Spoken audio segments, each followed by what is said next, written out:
శ్రవణ్ గారు BJP corporator Shravan గారు sir నా రిక్వెస్ట్ ఒక 2 నిమిషాలు నాకు అవకాశం ఇవ్వండి.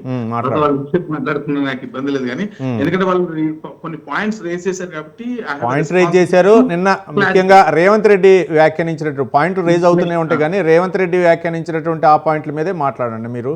ఎందుకంటే కేంద్రం నిధులు ఇవ్వలేదు, మెట్రో కారిడార్కి నిధులు ఇవ్వలేదు, రైట్ మాట్లాడండి.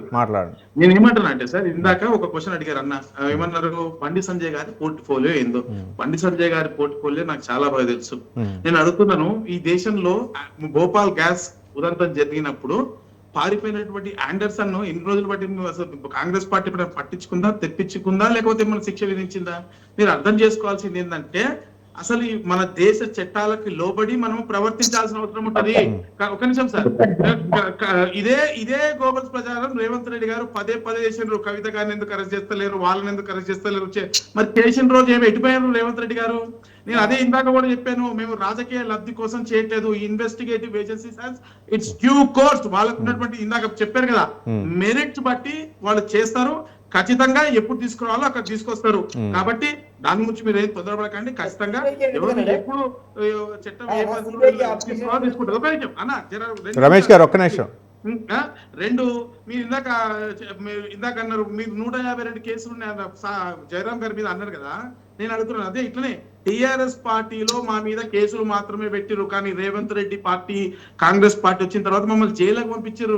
చెంచల్గూడ జైల్లో కటకటాలు లెక్క పెట్టి వచ్చిన కేవలం ప్రజా ఉద్యమాలు చేసిన కారణంగానే. కేసీఆర్ ప్రభుత్వం కేసులు పెడితే రేవంత్ రెడ్డి గారి ప్రభుత్వం ఇంకో స్టెప్ వేసి జైల్లో కూడా పంపించింది. ఇదే నేను చెప్పదలుచుకున్నా.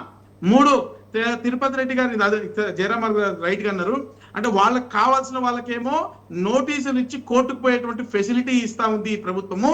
వాళ్ళు పేద ప్రజల విషయానికి వస్తే మాత్రము నిర్దాక్షిణ్యంగా మా బీజేపీ కార్పొరేటర్ ఉంటారండి మైలార్దేవరపల్లిలో ఫ్యాక్టరీని కూలగొట్టడమే కాకుండా దాంట్లో కోట్ల రూపాయలు వేసే ఎక్విప్మెంట్ ఉంటే ఒక 4 గంటలు టైం ఇవ్వమంటే పైశాచికంగా బుల్డోజర్లను మీదికి ఎక్కించి మెషినరీ డ్యామేజ్ చేసారు. దానిపైన కోర్టులో కేసు కూడా నడుస్తుంది. ఇంత దౌర్భాగ్యమైనటువంటి కక్ష సాధింపు చేసేటువంటి ప్రభుత్వం ఒకటి. 2 సరే ఇప్పుడు ఈ రోజు ఇందాక అందరికి ఏం చేసిరని నేను చెప్తా. ఈసారి మళ్ళొకసారి మీ వేదిక ద్వారా చెప్తా కేంద్ర ప్రభుత్వం ఏం చేస్తుందో. ఈ రోజు ఈ తెలంగాణ రాష్ట్రంలో స్ట్రీట్ లైట్లకు దిక్కులేవు, రోడ్డు పైన. ఇప్పుడు మీరు దయచేసి ఇక్కడ ఉన్నటువంటి కాంగ్రెస్ నేతలు ఒక్కసారి రోడ్డు పైకి చూడండి, ఎన్ని స్ట్రీట్ లైట్లు పనిచేయలేదో తెలుస్తుంది. కానీ భారతీయ జనతా పార్టీ ప్రభుత్వం వచ్చిన తర్వాత 32% డివల్యూషన్ స్టేట్ డివల్యూషన్ ఫండ్స్ ఉంటే అది 41%, దాదాపు 10% నిధులు కేటాయించి ఈరోజు రాష్ట్రాలకు అందిస్తుంది. 21,075 కోట్లు ఈరోజు గ్రాంట్ల రూపంలో ఇచ్చింది. 5,336 కోట్లు రైల్వే అభివృద్ధి కంటే యూపీఏ హయాంతో పోల్చుకుంటే 20% ఎక్కువ. ఇన్ఫ్రాస్ట్రక్చర్ కోసము దాదాపు 3,000 కోట్ల రూపాయలు ఇస్తోంది. ఈరోజు inner outer regional ring road ఏదైతే కడతా ఉన్నారో ల్యాండ్ అక్విజిషన్ తో సహా పూర్తి స్థాయిలో ఖర్చు దాదాపు 20,000 కోట్ల రూపాయలు కేంద్ర ప్రభుత్వం భరిస్తా ఉంది. అలాగే రైల్వే, రోడ్డు, విమానయానం కోసం దాదాపు 30,000 కోట్ల రూపాయలు ఇచ్చారు. జాతీయ రహదారుల కోసం 16,000 కోట్ల రూపాయలు ఇచ్చారు. తెలంగాణ విద్యుత్, ఇంధన, నీటిపారుదల శాఖ కోసము 11,000 కోట్ల రూపాయలు ఇచ్చారు. గ్రామాల పట్టణాభివృద్ధి కోసము 6,000 కోట్ల రూపాయలు ఇచ్చారు. ప్రధానమంత్రి ఆవాస యోజన కోసము 2,000 కోట్ల రూపాయలు ఇచ్చారు. అంటే ప్రతి ఇంటికి దాదాపు వినండి ఒక్క నిమిషం, వ్యవసాయం కోసం 6,000 కోట్ల రూపాయలు ఇచ్చారు. ఆరోగ్యం కోసం 6,000 కోట్ల రూపాయలు. అంటే ఇప్పుడు మీరు కడుతున్నటువంటి బస్తీ దవాఖాన ఆర్భాటంగా ఓపెన్ చేస్తున్నారు కదా, కేటీఆర్ గారు వీరందరూ ఓపెన్ చేశారు కదా. పూర్తిగా నేషనల్ హెల్త్ మిషన్ తోటి కేంద్ర ప్రభుత్వం ఇచ్చేటువంటి డబ్బులు, ఆశా వర్కర్లకు ఇచ్చే డబ్బులు కూడా కేంద్ర ప్రభుత్వం ఇచ్చేది.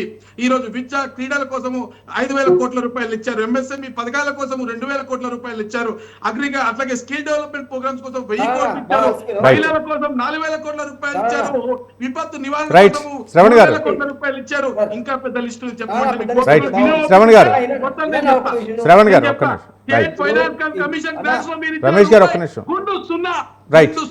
గుర్తుపెట్టుకోండి. ఇంకా మీ కోపిక లేదు. మీ కేంద్ర ప్రభుత్వం మీ దగ్గరకు వస్తున్నా జయరామ్ గారు 10 నిమిషాలు వివరించే సత్తా నాకుంది, వినే ఓపిక మీకుందని. శ్రవణ్ గారు ఒక్క నిమిషం. తెలుసా ఇవన్నీ లెక్క మీకు? పసుపోడి ఇచ్చింది ఎవరండి? ఫెర్టిలైజర్ ఫ్యాక్టరీ కట్టించింది ఎవరండి? ప్యాగనల్ ఫ్యాక్టరీ కట్టింది ఎవరండి? సమ్మక్క సారక్క జాతీయ ఫెస్టివల్ గా డిక్లేర్ చేసింది ఎవరండి? గిరిజన యూనివర్సిటీ యూనివర్సిటీ కోసం అడిగింది ఎవరండి? ఏం మాట్లాడుతున్నారండి? వచ్చింది ఎవరండి? ఏం మాట్లాడతారు? Right. కేంద్రం మీలే ఇచ్చింది మీకు ఈ రోజు ప్రధానమంత్రి విశ్వకర్మ యోజన కింద పెట్టుకున్న స్కిల్డ్ లేబర్ ప్రతి ఒక్కరికి లోన్స్ ఇస్తామంటే ఇప్పటి వరకు వెరిఫికేషన్ చేయకుండా అప్లికేషన్ Right. మీ దగ్గర మురగన పెట్టుకున్నారు. తప్పు మీద మాద ఆలోచన చేయండి. రైట్ శ్రవణ్ గారు